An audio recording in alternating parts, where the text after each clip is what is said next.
What's going on, Port fans? Welcome back to another video on the channel. Today we're going to be previewing round 11. It's Port Adelaide versus Richmond at the MCG on Sunday at 12:40 p.m. It's going to be a massive game. Obviously a big fallout this week with the Richmond Football Club and Damien Hardwick basically quitting the footy club after a fantastic tenure at the helm, essentially, for coaching for the last 13 or so years. So it's been a massive week in football and a lot to talk about for this one. So let's get straight into it and preview round 11.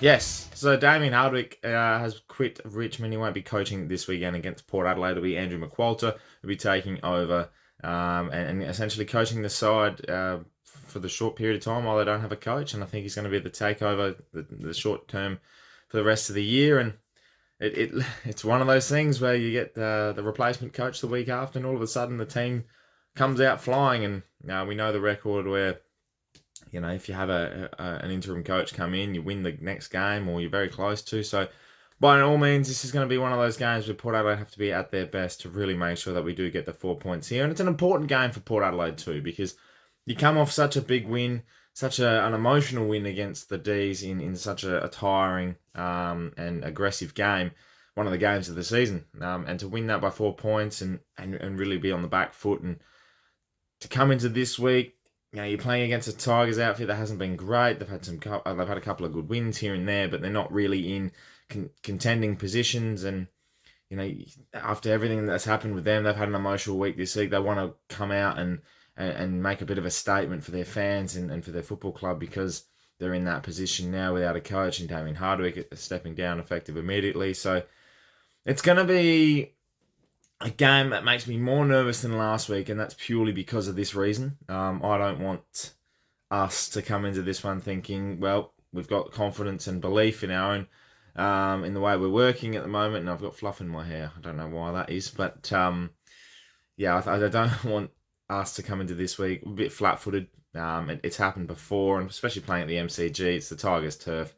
They're going to come out swinging, and I expect a big response. And the MCG hasn't been kind to us recently, obviously, with the Pies game earlier in the year, and also last year we lost to Collingwood, and we lost to Richmond last year as well at the G. It hasn't been a particularly great ground for us of recent years, and I'm really hoping that, you know, compared to what we are like at Marvel, we suit to the conditions a little bit more, and maybe play a style of footy where we can adapt to what Richmond do. They're going to play that chaos footy that we know they will, and they'll throw up a few different curveballs at us as well. And you know, you look at the way you know, Dusty Martin's been particularly good form. Daniel Rioli across the half back. Liam Baker's been fantastic. Obviously they've got Toby Nankervis in there as the skipper, and they've got a sound team. On paper, it's a very, very good team. It just hasn't been performing to the level consistently they'd like.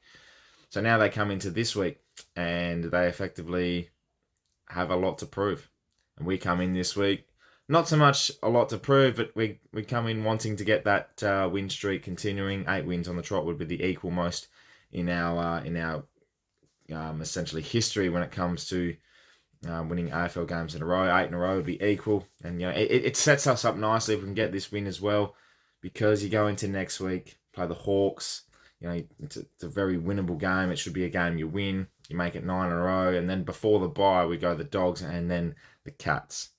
That's the end too. That's massive. So winning these games this weekend is crucial for Port. You look at selection, and unfortunately, there's no Marshall and there's no Dixon. Again, we're trusting in Finlayson and Ollie Lord.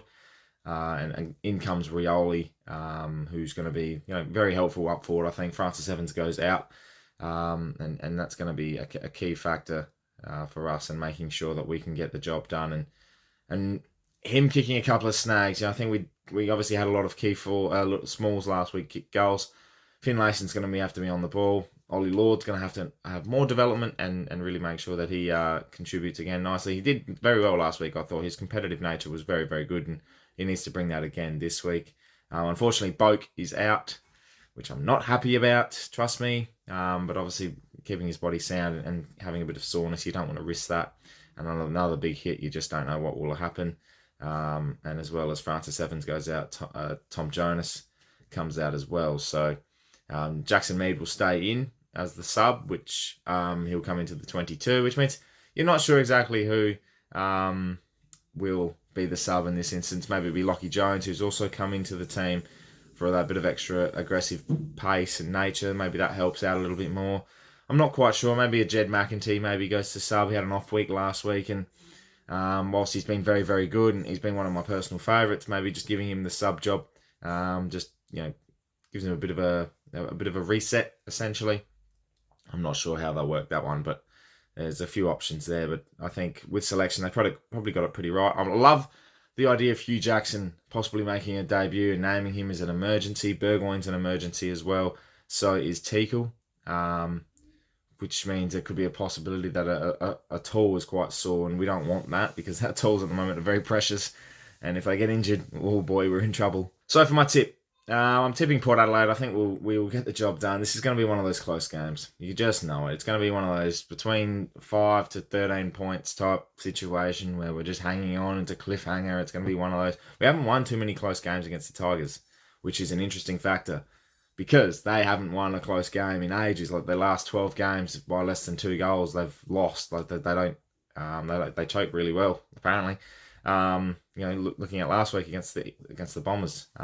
Where they essentially had the lead for the majority of the day and they lost it in the last few minutes. So I'm tipping Port by about 13 points. I think it's around that mark that I'm happy with. Just get a win. Go to the G. Get some experience with the G. The young kids can experience the Coliseum that is of the home of football, apparently. And really just soak it all in. An away win's always very special, especially against a team that's going to have a lot to prove, and a lot of the situation that's happened this week, that's going to be their motivation.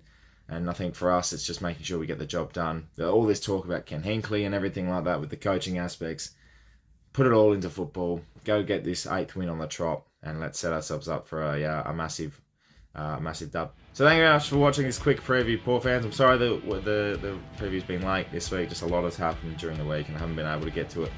So luckily, before footy, I've been able to record this one and put this one out. So you can enjoy. Leave a comment below to say what you think about this week's game.